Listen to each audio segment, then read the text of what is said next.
Okay, let's talk about the cloud, and let's start with a few questions that I'm going to see if I can cover in this video.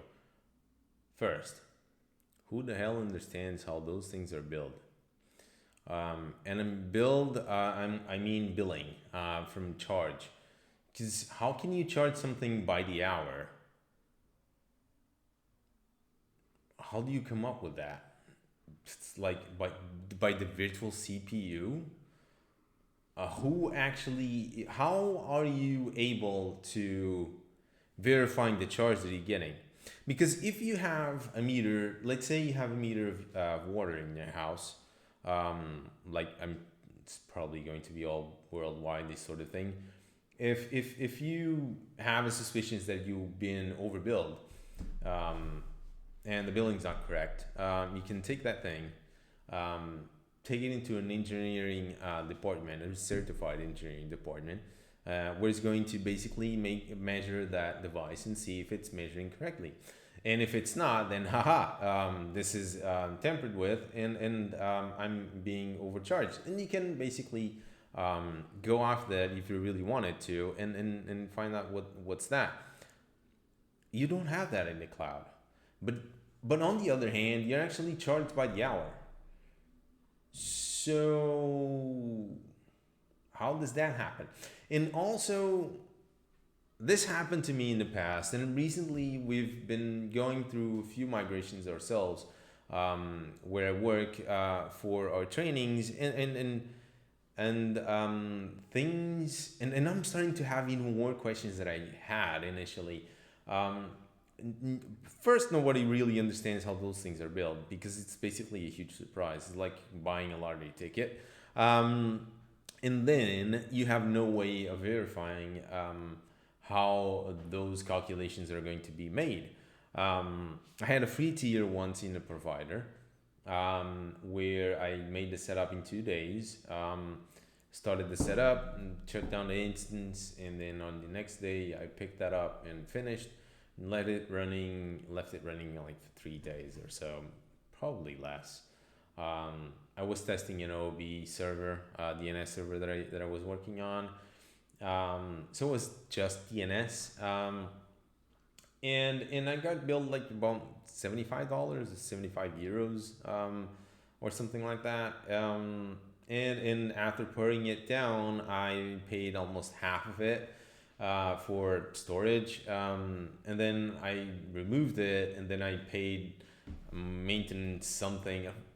Didn't really understand billing of that picture thing. I ended up closing the account, to avoid any surprises. There are some things coming up and starting to emerge. There are a few cloud providers out of Germany, curiously enough, where they have a fixed price, monthly price on a particular instance. Because let's face it, if anything is online, it's going to be hammered right away, right?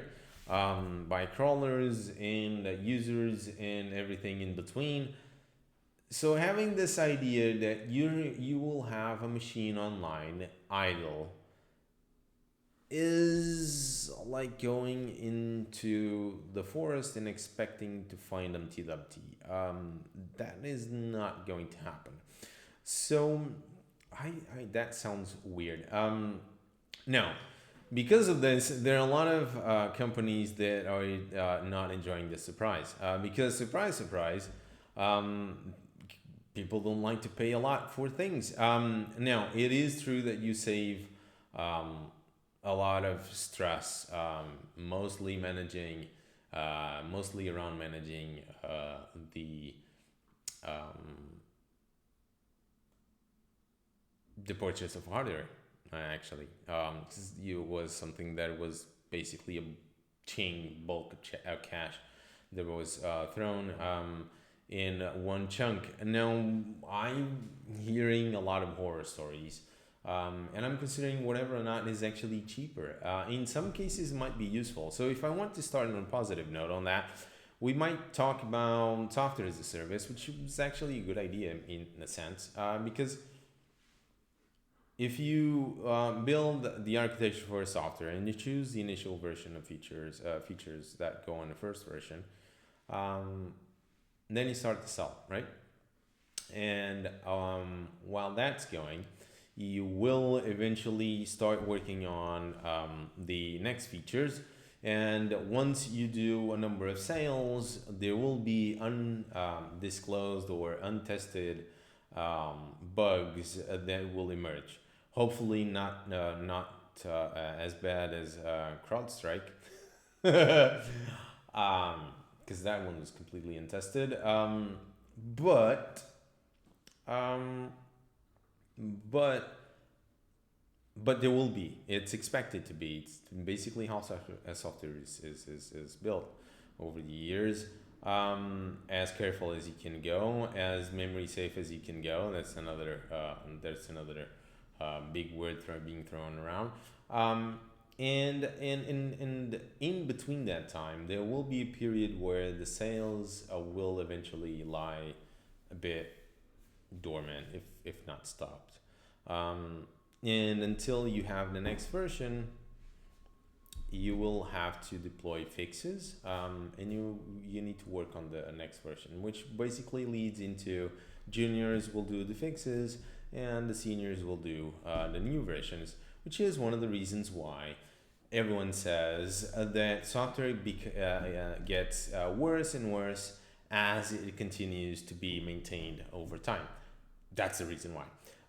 So basically, because that's a good way of getting juniors in, and the seniors are usually busy on getting new versions. And while this goes, usually the company is under stress, depending on the number of projects that you have.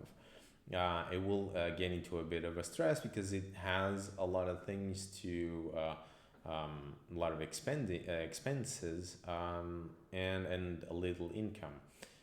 So it's somewhat stressful to manage because the biggest chunk of any software is actually maintaining it. It's the hardest point. So the software as a service eliminates that because you have basically an ongoing cash flow. It's also easy to maintain because every time you hopefully have anything tested enough, you can deploy into production. You have all your clients in the same version. I've heard of ridiculous things in the past, like having clients in multiple versions because they want to pay a premium or something like that. That's basically a scam. Um, but it is a good thing. There are side effects of it. You cannot test most of the stuff. So the idea of having something pen tested is thrown off the window. You really don't, you can't really assess for sure the security of the software. We can also debate on that, saying that your security testing will always be as good as your budget. That is true. That is also true. This is one of the reasons why a lot of clients cycle through a number of companies over time. Um, but for infrastructure wise, there's more. There's a lot of things. There's a lot of weird things going on. Now the billing cycle is one. The infrastructure itself is quite different. It is essentially a layer 3 construct, so you don't have VLANs, you don't have, on IPv4 for example, you don't have ARP, because they basically the layers are clumped together by the underlying layers, somewhat kernel level adjustments on the TCP stack, so that it knows exactly where to forward things, and because we're talking about a heavily clusterized environment, right? Not your typical virtual machine, I would hope. Um, but that means that you don't have VLANs. The ARP and broadcasts are fairly limited, as you might expect, because those things would, if those things were mishandled, the whole the whole cloud and tenant isolation would be ripped to shreds, as you might imagine. So there's quite a heavily control of that. So it's not really something that we can say that this is keen to that in the regular infrastructure. And that's one of the reasons why we start hearing weird things like FinOps, um, like the merge between financial and DevOps, or infrastructure as code. Um, why the hell would you want to have infrastructure as code is beyond it's beyond anything I could imagine in the past. If anyone told me that, oh, you will have infrastructure as code when I was co-managing 250 Java developers, I would burst out laughing saying you're a crazy person. You need to get help, because developers are fairly creative, in to put it mildly, to actually with a extremely positive spin on it, close to Navy bypass. So on that one, because it is difficult to keep a software stable. It doesn't really matter what language you use. I actually have a video on memory safe languages coming up. So I won't go too much on that. But software is going to have bugs. In these days, all software is like the Egyptian pyramid of dependencies. So you need to maintain those. So if you have code to build your infrastructure, something that we found a way, curiously enough, to maintain running years on end with the occasional blue screens. I've seen 2003s running in oil rigs for an amazing number of years. Some of them pwned, but that's another detail. And let's put software in it because it's really stable. And let's do that by a number of people that never written code in their lives. It doesn't sound sane. But regardless of that, having development skills is quite important. I wouldn't go towards the infrastructure as code and have my flavors on it. I think deployable configuration management is way better. But even though you go that way, you need to realize something. Whenever you're running code on a remote machine, you will leave things on it. And if you're on Windows, you're doomed already because getting rid of those things is a job itself. So you have that additionally to worry about. Now, it will be heavily automated and you can deploy things in a heartbeat. In my own training, we last year deployed a number of things with Ansible, which is a configuration based system, and it worked wonders. It generates scripts. It's a scripting generator, but it leaves a script that is meant to be automatically deleted on the system, with all kinds of stuff. And if you're running privileged commands, guess what's going to be in it? Either credentials or you're going to be doing that a remote login to root or a privileged user. If you're using sudo, you'll probably have a password on it, because I'm not going to consider the option that you have a user with sudo with no password on, because that's really dumb. So there's those things to consider.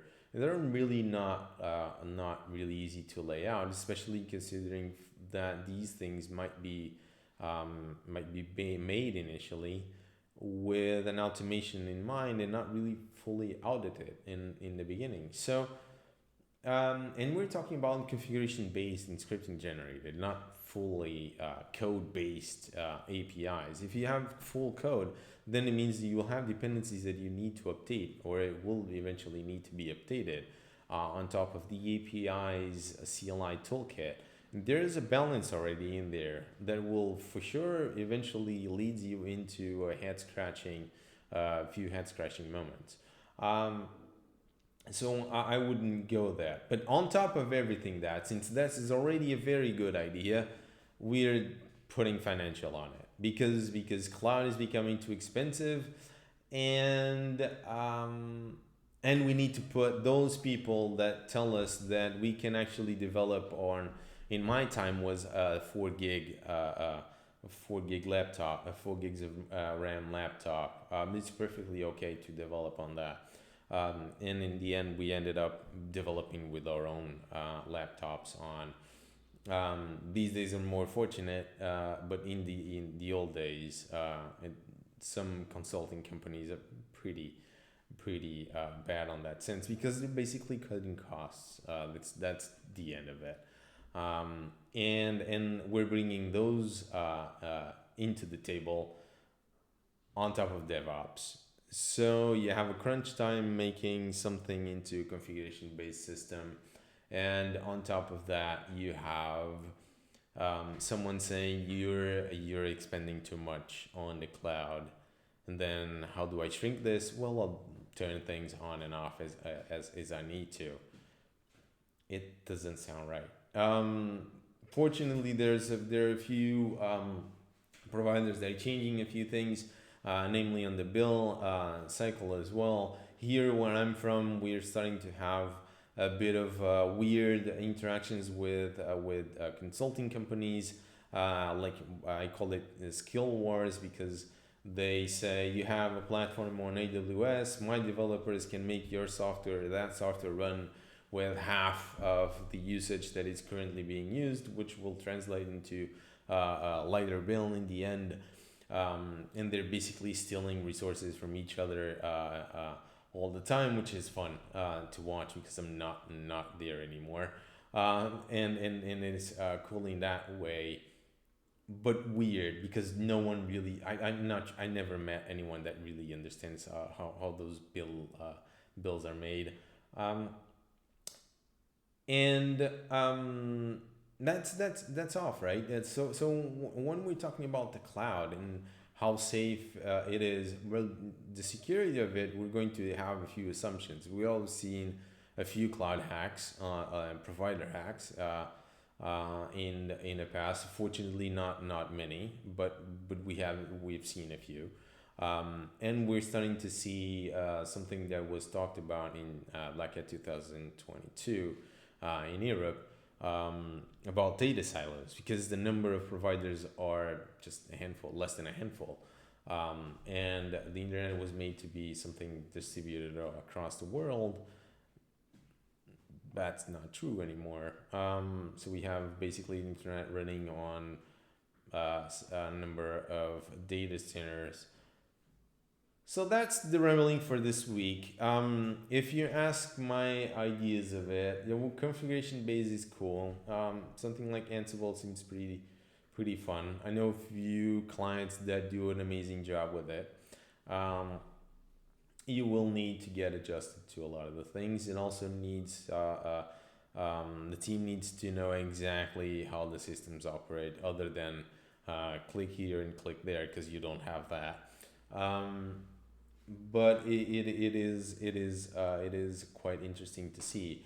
Whatever the cloud is going to be in the future, I'm not sure. But I'm the billing part, it to me, it doesn't sound that great. So that's the rambling for this week. Let me know what you think about the cloud and how painful the experience is, or not, going with you. And I'll see you on the next one.